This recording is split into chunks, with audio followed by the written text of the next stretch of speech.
Now I'm happy to be here in the studios today with a good friend of mine and business partner, Jon Daskam, owner of Go Fixx It.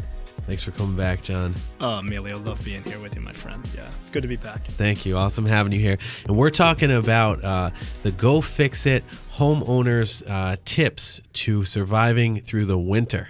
These are huge. We had some catastrophe last year. And that's what the insurance companies called it, was catastrophe.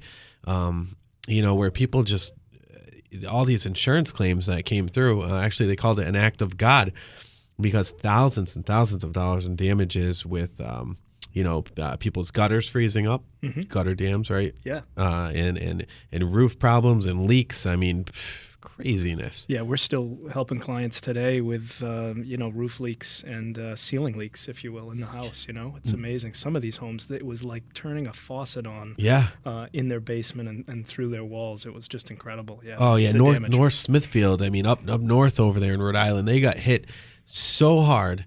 It was just unbelievable. I walked into some of the houses, and I mean, we're talking extensive damage. We're talking, 30, 40, 50, 60, even $100,000 worth of damage in some of these houses. Exactly. And it happened so quickly, Emilio, so it's kind of tough to, manage that process, and wasn't easy at the time. Kind of a perfect storm. I don't think we've seen it that bad. No. But certainly you want to kind of think about how to prevent that, moving into the winter. So how do, our homeowners prevent it? And how do our homeowners, I mean, our future home buyers going out there, obviously they'd hire an inspector like Mike Auger with Patriot Home Inspections to go out and make sure everything was all, legit. But how do our homeowners protect themselves? Yeah, I mean, there's really a few things, and I've got 2 or 3 things that you can do, kind of to help prevent or stay ahead of that. And we always talk about preventative maintenance, right? In our car, right, we get oil changes, and every year we clean that up. But we tend not to take care of our homes on a regular basis. And as we head into wintertime, there's some key things that we can certainly do. The first one is kind of a joke, but I would go buy your roof rake now. Yeah. Go get it now. Yeah. Right? Because I think last year when we were in the throes of it, many of my friends and clients were like, Jon, I can't even get one. So you were out there. You hired some guys, and your team was out there raking off some of our roofs. Raking off the snow. So if you can, go think about getting that now. But the big thing, I think, really, Emilio, and you still have time, this week is going to be fairly warm. We think next week as well, and certainly you can lean on us, Go Fixx It. But really the big thing is clearing all of your gutters and downspouts. Of leaves and debris. Exactly. See, what happens if water doesn't flow, right? It just stops, and then that's going to help with the ice dam. So what you really need to do, obviously, is spend that time and to clear those gutters. That's really kind of number 2, I think, is the key thing, and clearing those downspouts. The other thing is when it does snow, you want to try to do your best to stay on top of it. And what we found the best was take that roof rake, and you want to try to clear at least from the gutter, from the edge of the roof, at least 2 to 4 feet.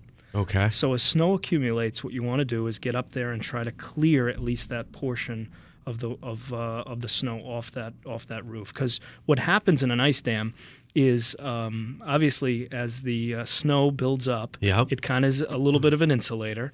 So what happens is the water underneath that snow starts to melt and then kind of crawls over that gutter. And especially if there's leaves in there and it can't leave and can't get out of the gutter and downspout, then it just starts to build up. And you've seen them. I mean, I have some photos of properties and condo associations that, had the biggest ice dams I've ever seen. It was awful. So it builds up, and then once that happens, it's pretty difficult to take care of. So I'm going to throw a curveball at you, because some of our homeowners are probably thinking this right now. Okay. Yeah. Okay. So you're raking that 2 to 4 feet off, and then it hits right down near the foundation. Now, when that snow melts, it could seep into your foundation and flood your basement if you're not careful. Do you have any practical suggestions on how to get rid of that without breaking their backs?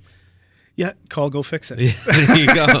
Perfect. Call Go Fixx It. Perfect. Right, we can certainly do that. And again, sometimes it's difficult to those single-family homes or two-story homes, so to get up there with a ladder. But yeah, you want to try to keep the water and the snow away from the foundation. But quite frankly, most homes have a little bit of a pitch or grade. Once that snow melts and spring comes, it tends to get away. The real damage was the ice dams that got behind the walls and got through the foundation. It wasn't necessarily all the snow on the ground. But yeah, you want to try to clean that off if you can as well. Yeah, no, definitely. And, so one of the things that I love working with Go Fixx It is that my clients always call me with a slew of situations, even something as simple as raking off the roof or cleaning out the chimney or, at the smallest things. You're like, oh, who do we call for this? What do we do? So we pick up the phone and we call Jon and his partners at Go Fixx It, and they handle everything. And actually, you guys have a web-based application where if you go to, is it gofixit.com? It is, yeah. So 2 X's. So Go Fixx It, 2 X's. Okay, so GOFIXXIT.com.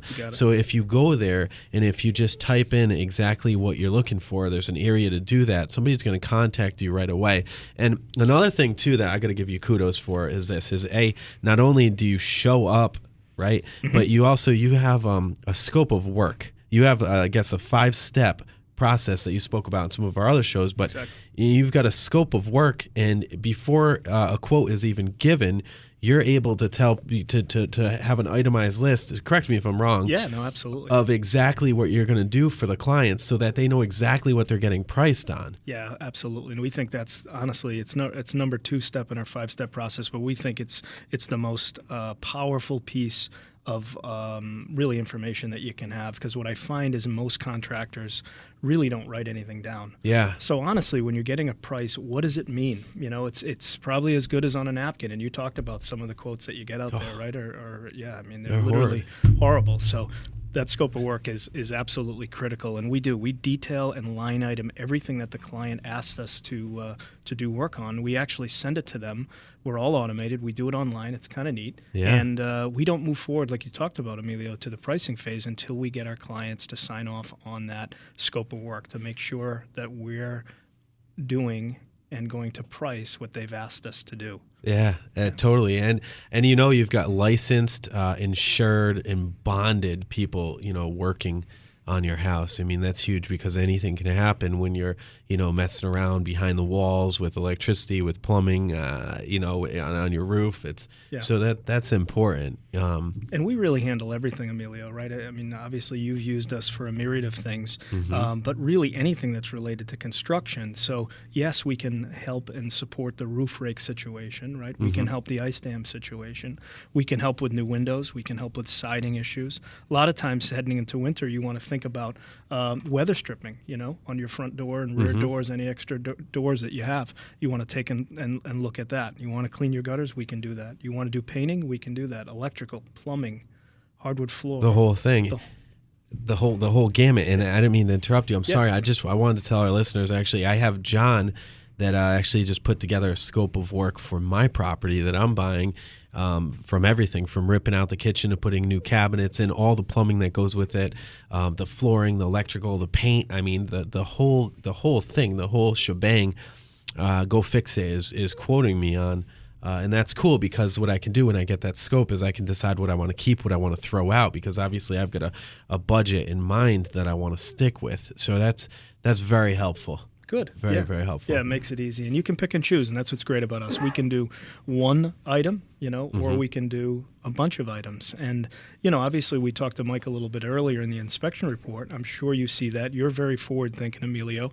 Customer wants to list their house. You bring Mike in typically early on. Yes. And recommend your clients to do 2 or 3 or 4 things. It's amazing what $1,500 or $2,500 can do and how long it can go to improve that sale and sell it quicker, I'm sure. That $2,500 will save them over $7,000 from a low ball price being thrown at them. So for every $1, a buyer's asking for $3 in seller concessions. Wow. Pretty crazy. So